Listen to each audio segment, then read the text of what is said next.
საღამო მშვიდობისა მეგობრებო. ეხლა ვარ სად ვართ მარინოს? არ ვიცით სად ვართ. მოკლედ სულ რაღაც რამდენიმე წუთის წინ 5 საათი ვეჩალიჩეთ ერთ იმხელა კრისტალს. მელე. ისეთი კრისტალი ვიპოვეთ, ისეთი დიდი და ლამაზი, მაგრამ აი გამოცდილება რო არა აქვს ადამიანს, თაში იყო ჩაკვეტებული. ორდღის 5 საათი მურიანი ვარ, ნახეთ, აი ყველგან მურები მისვია და 5 საათი ვეჩალიჩეთ ამ კრისტალს. რაღაცები ნაწილები გამოვიღეთ, მაგრამ ის მთლიანი ლამაზი ვერ გამოვიღეთ. გამოცდილება უნდა ყველაფერს. ეხლა რა შეხება ეფუთის წიგნს მეგობრებო რა. ეფუთის წიგნის შესახებ ძალიან ბევრი მიმოთქმა არის. მოკლედ ხან რას დაარქვეს ეფუთი, ხან რას დაარქვეს ეფუთი და ხანსაც წაიყვანეს ეს ეფუთი და ხანსაც წაიყვანეს, მაგრამ რატო ვამბობ, იცი წაიყვანეს, იმიტომ რომ ზოგმა თქვა ეფუთი რაჭაშიაო, ზოგმა თქვა ფოთიაო, ზოგმა თქვა ფუსტირაინდების არისო, იქ მაღლა ფუტიეთშიო და მოკლედ ერთი ამბავი იყო რა. აგეთ-იქით დავდიოდი და დავეძებდი ამ ეფუთის წიგნს პრინციპში არც დავეძებდი, იცით რა იყო? აი ზეციდან ხო იცი რაღაცის რო კარნახობენ, ეხლა აგზადი, ეხლა იგზადი და პირველად როდესაც ეფუთის წიგნის შესახებ დაწერეს სხვადასხვა თამარ გაგაძე იყო სტატია დაწერა ეფუთის წიგნის შესახებ, ფუსტირაინდებს ჰქონდათ ფუტიეთში. ძალიან საინტერესო ის იყო, რომ იმ დღეს ზუსტად მოხვდი რაჭაში, ზუსტად ფუტიეთის გავლით და ფუტიეთი რო დავინახე, რაღაც მივიხედე და მარინოს ეს მეცნობა, მეთქი ეს სახელი. საიდანღაც მეცნობა, მეთქი და მოხდა ისე, რომ ქალბატონი გიული შალიკაშვილიც გავიცანი, იქიდან არის ღმერთთანათელში ამყოფოს გიორგობიანი დედა სახელი როგორ დამავიწყე.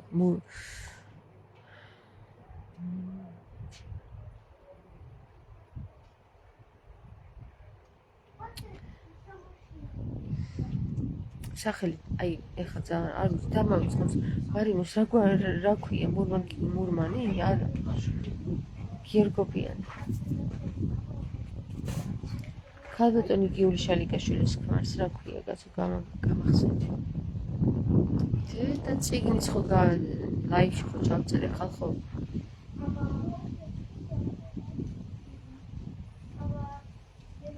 აჰა, ეხლა აი იმისავით დამემართა გუში, რომ იმ დღესო დამემართა. გამახსენდება მოკლედ რა.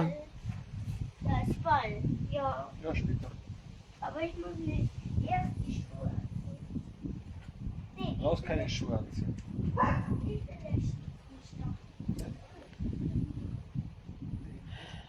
დაღლილი ვარ. გამახსენე სახელი, თორე გაჭედილი ვარ. გამახსენე რა. გამახსენეთ რა სახელი. ავთანდილ, მადლობა.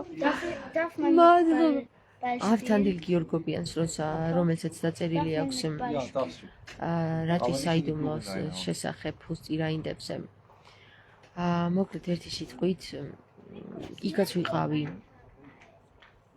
სხვათა შორის ჩემი დიდი ბებია, ანა გიორგობიანი არის ფუტიეთიდან. ხო და მაგრამ ხომ გითხარით, რომ როგორც გვირგვინი, ისე მოხდა, რომ საბოლოოდ ავედი სვანეთში. სვანეთი აღმოჩნდა ჩემთვის ძალიან ნაცნობი ადგილი. მივხვდებით, რომ პირველად ვიყავი სვანეთში. მესტია ნაკლებად, მესტია ვერ ვიცანი მე თვითონ, ანუ შეგრძნების დონეზე ვერ ვიცანი, მაგრამ მე ვიცანი, ესე იგი, იფარი, მე ვიცანი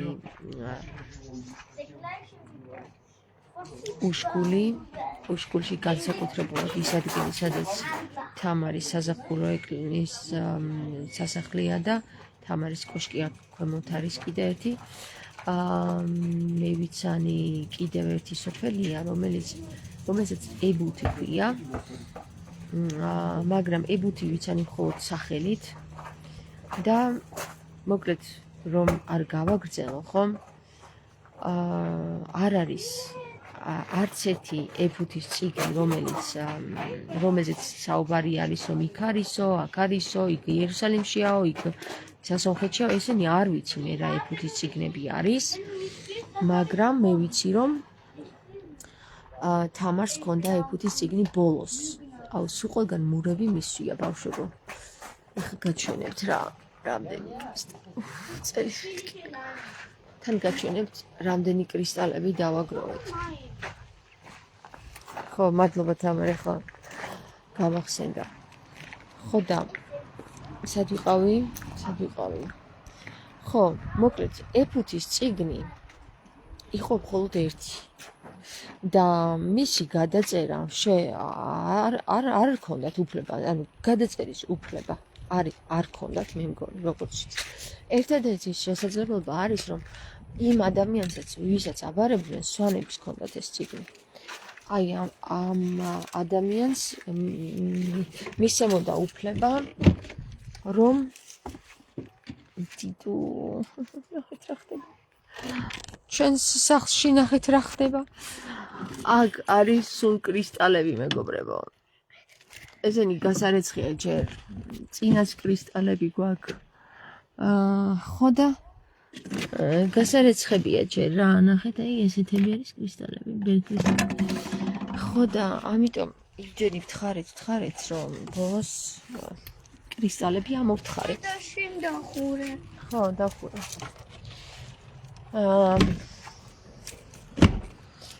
აქედან გამომდინარე შესაძლებელია, რომ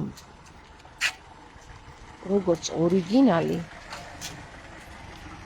გადაეწერა მხოლოდ იმ ადამიანს, ვისაც მოდი დედიკო, შეგეშინდა. იზახარელო, როგორ შეგეშინდა. არ შემიშინდა. ვისაც ხო განდობილი ქონდა ეს წიგნი რა. ამ წიგნს ყოველს არ აძლევდნენ. არის ასომთავრულ ენაზე დაწერილი, როგორც მე გავიგე. მე სადაც წამიყვანს მამა ზეციერი, იქ მივდივარ და აი სრულიად შემთხვევით გავიცანი ქალბატონი, რომელსაც ჰქონდა ეს ინფორმაცია, რომ ბოლოს ეს წიგნი მე-13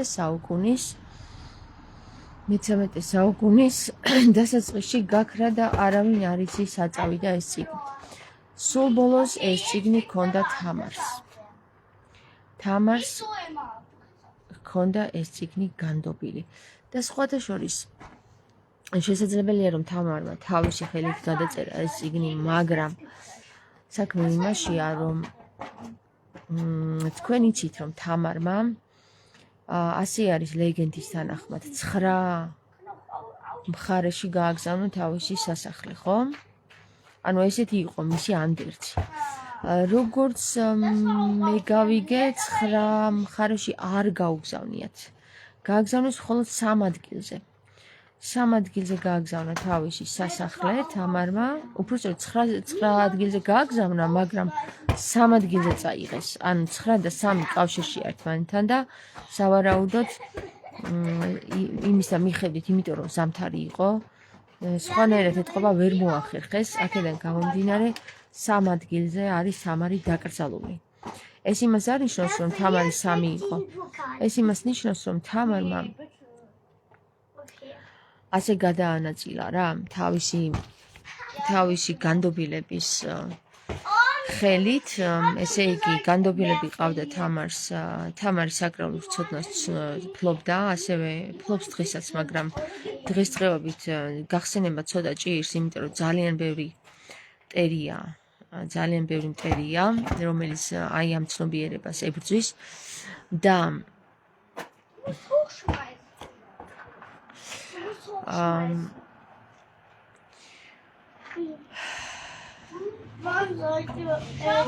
ერთ-ერთი საფლავი არის სვანეთში. სვანეთი დიდია მეგობრებო. მართალი გითხრათ ეხლა მართალი რომ გითხრათ მე არ გავაშხერებ ამას ხმამაღლა სად არის ეს ადგილი მაგრამ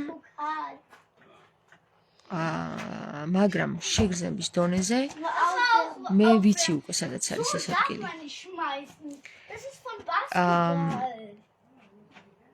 აქ ოღონდ არ არის თამარის კაბა დაკრძალული. კაბა იცით რაც არის ხომ? კაბა არის მისი სხეული. თამარის კაბა აქ არ არის ოღონდ. აქ არის მხოლოდ ეფუთის წიგნი. რომელ საფლავშიც თამარია. ანუ რომელი აკლდამის მიხედვითაც სამ ადგილზე ხომ წააბრძანეს.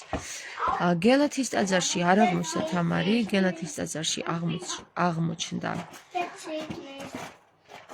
ქალი ბავშვით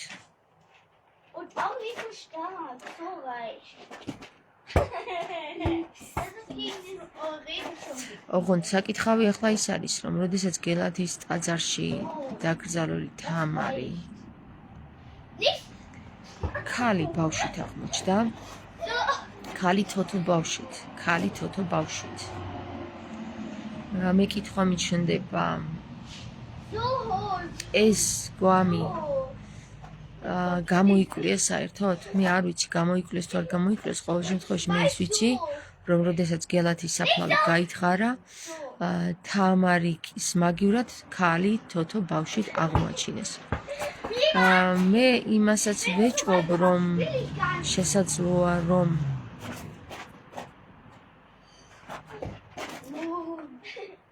ხა რაღაც ინფორმაცია მომდის, მაგრამ არ ვიტყვი არაფერს. ნუ საბარაუდოდ თამარი ვერ ნახეს გელათის საფლავში და მესამე ადგილი იყო ცხეთა.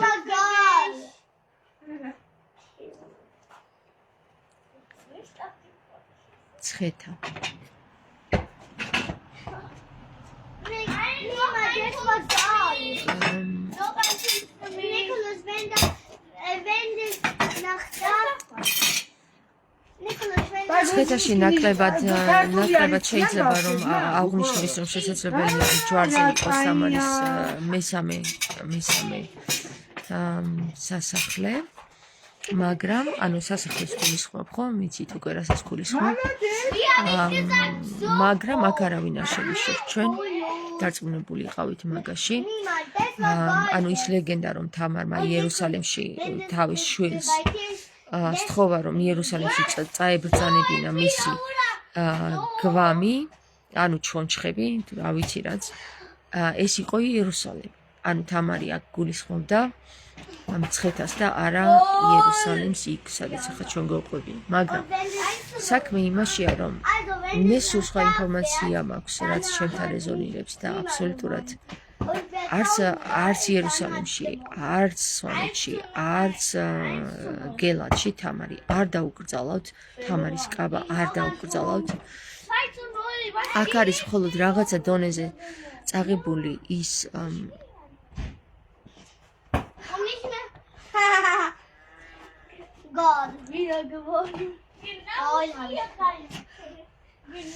ის ინფორმაციები წერილები რომლებიც ამ ადგილებზე არის დაკრძალული და თვითონ თამარი მე მაქვს პრინციპში ესე იგი ეხლა ნახეთ პირდაპირ საუბრობ რაც მოდის რა ინფორმაცია რაც აქამდე დავაგროვე ესე იგი ლეგენდის თანახმად თამარი სვანებმა ღამით წააბრძანეს სვანეთში იქ დაკრძალეს არ არის გამორიცხული არ გამორიცხავ იმიტომ რომ ჩემს ხილვაშიც ასეთი რაღაც იყო რომ ესე იგი ორი დავინახე მე ორი ან იყო კაბიანი შავი კაბიანი ან იყო ნაბდიანი კაცი რომელსაც მიჰქონდა ჩუმად ღამით ფეხაკრებით ეს სასახლე მაგრამ სასახლე არ იყო საკაცური იყო საქმე იმაშია რომ ფეხით ვერ წააბრძანებდნენ სვანეთში ფეხით მეწააბრძანებდნენ სვანეთში იმ ადგილიდან, სადაც გარდაიცვალა თამარი. ამბობენ, რომ თამარი იყო სვეტიცხოველის ტაძარში დაკრძალული რამდენიმე დღე, 90 დღეო თუ რაღაც ესე 3 თვეო, რომ ჩამოსულიყვნენ სხვა ქვეყნიდანაც ხალხი და მოენახულებინათ, მაგრამ მე ამას ვერ ვეთანხმები. ეს არ არის მართალი. საქმე იმაშია, რომ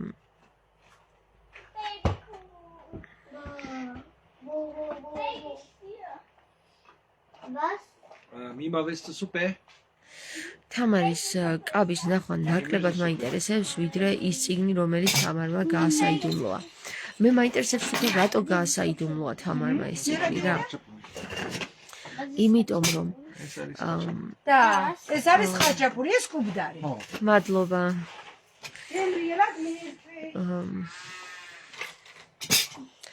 იმიტომ რომ რატომ დაიხურა ეს განდობილობის თემა? რატომ დაიხურა თამარით ეს განდობილობის თემა? მე ეს ძალიან მაინტერესებს რა. მე ვფიქრობ სავარაუდოდ თამარს არ ქონდა უფლება რომ ეს წიგნი თავისთვის წაეღო, იმიტომ რომ სვანებისგან ქონდა ნათხოვარი და სვანებს დაუბრუნა უკან თამარმა ეს წიგნი, მაგრამ თვითონ სვანებმა გაასაიდუმლოეს ეს წიგნი. მე ასე ვფიქრობ, ასე რეზონირდა ჩემთან თამარის დაკრძალვით. ანუ ნახეთ, თამარი დაკრძალეს, მაგრამ თამარის მაგივრად იყო წიგნში, ხო? ეფუთის წიგნი. ეს იცოდნენ სვანებმა თვითონ. რატო გააკეთეს ეს და რატომ მოისურვეს ასე რომ ყოფილიყო ეს არ ვიცი, მაგრამ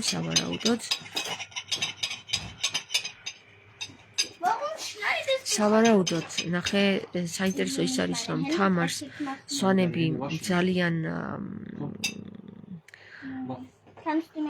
ძალიან ესეთ ისე ხედავდნენ როგორიც იყო, მაგრამ საქმე იმაშია, რომ თამარს ადარებდნენ ლამარიას. ლამარიას თქმულება, ანუ ლამარია თვითონ სვანების ღვთაება ლამარია არის მარიამი, ხო? მარიამი შეუერთდა მე ლამარიას, ანუ მარიამი თითქოს არის ლამარიას სიმაღლეზე აყვანილი. ასევე მარიამი და თამარი, ეს სამი, ლამარია, მარიამი და თამარი არიან თითქმის ერთი და იგივე პიროვნებად დანახული სვანებისგან რა. ლეგენდების მიხედვით ახლა რასაც გეუბნებით. ვინ იყო ლამარია? ლამარია იყო ქალი, რომელიც უშიშარი იყო, ანუ რომელსაც არ ეშინოდა და მამრი და მდედრი საწყისი ენერგიები მასში იყო გაწონასწორებული, ანუ არც ერთ ეკლდა, არც მეორეს გაწონასწორებული. იყო მტკიცე ლამარია, მაგრამ ლმობიერი. ანუ ძალიან მტკიცე, მაგრამ ლმობიერი. ანუ ესეთი როგორც ასეთი არ იყო მაგალითად ისეთი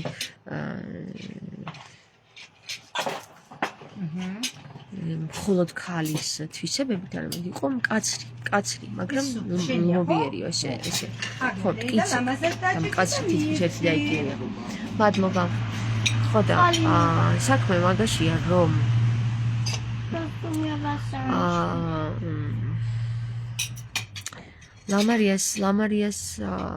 ლამარიას ეკლესიაში უშკულში რომ არის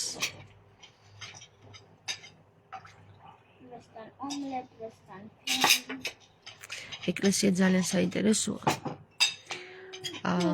მაგრამ საინტერესო რა არის იცით კიდევ, მე არც ერთ ეკლესიაში სად არ ყოფილვარ, ხო? სად არ ყოფილვარ რომელ კუთხეში. სვანური ეკლესიები განსაკუთრებული არის. რითია განსაკუთრებული?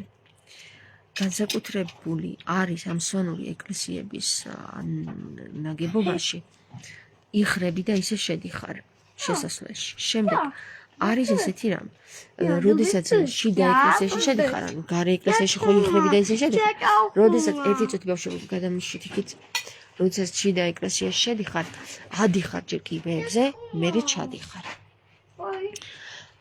მე თუ მკითხავთ, ანუ ეკლესიის სრული სახე, როგორი სახეც უნდა ქონდეს ეკლესიას, არის სწორედ ის ეკლესიები, რომლებიც სვანეთში გვხდება. ეს არის ეკლესიების პირველ სახე, ესე რომ ვთქვათ რა.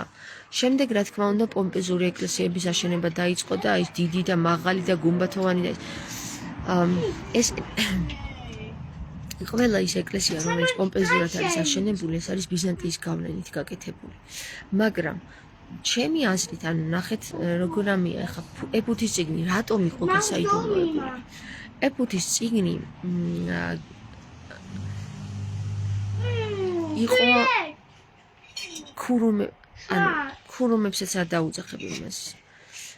ქართველი, ანუ პროტოქართველი, ესე ვიტყვი, პირების მიერ დაწერილი, რომელიც ენოქის შვილიშვილმა ნოემ შემოინახა. წესით ენოქის წიგნი, რომელიც დაწერილი არის პირველი წიგნი და შემდეგ დაიწერა ეფუთის წიგნი. ეფუთის წიგნში უკვე დაწერილი არის რაღაცა მანქანა არის, რომელიც არ უნდა განდობოდა ყველას. რატომ არ უნდა განდობოდა ყველას, იცით? ენოქის წიგნის თანახმად დაცემულმა ანგელოზმა, როცა ადამიანებს გაანდეს ეს ინფორმაციები, ვერ გამოიყენეს ადამიანებმა ესენი სწორად. ყველამ თავისი ნებით დაიწყო სიარული და ყველამ თავის ხუშტურის მიხედვით, ესე ჟარგონულად რო ვთქვათ. აქედან გამომდინარე, როდესაც დაისაჯა ის რეგიონი, სადაც ეს ხდებოდა, სწორულად მთელ დედამიწაზე არ მოხდა, ეს მოხდა რეგიონში. როდესაც ნოე იყო ის ადამიანი, რომელიც არ იყენებდა ამას ბოროტად, უფალმა იცოდა ეს ყველაფერი და ამიტომ ენოქს ნება დართო, რომ ნოე გადარჩენილიყო. როდესაც ნოე გადარჩა, ნოე არის პირდაპირ სვანეთის ტერიტორიაზე შეჩერებული. არ არის ეს იქ, რო ამბობენ არარატის მთაზე.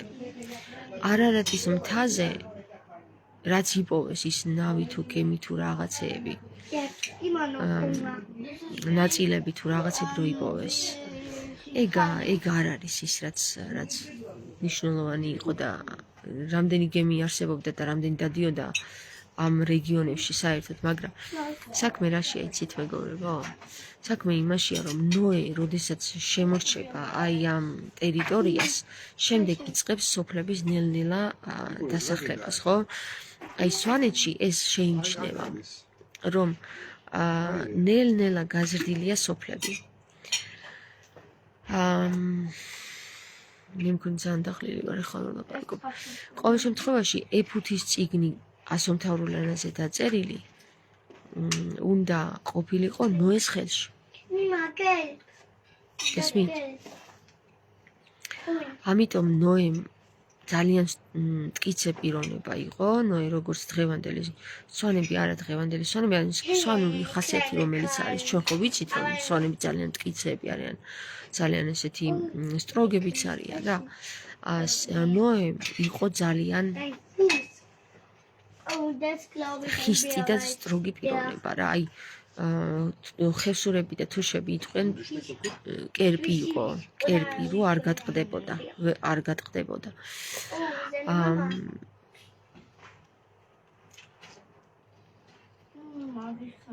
ყველაზე დიდი მადლი მაგ ძველ ეკლესიებში იქნება თამარ, იმიტომ რომ ვინც აშენებდა იმათგან იცოდნენ რომელ ადგილზე გადმოდიოდა ღვთის მადლი და ნათელი, ხო?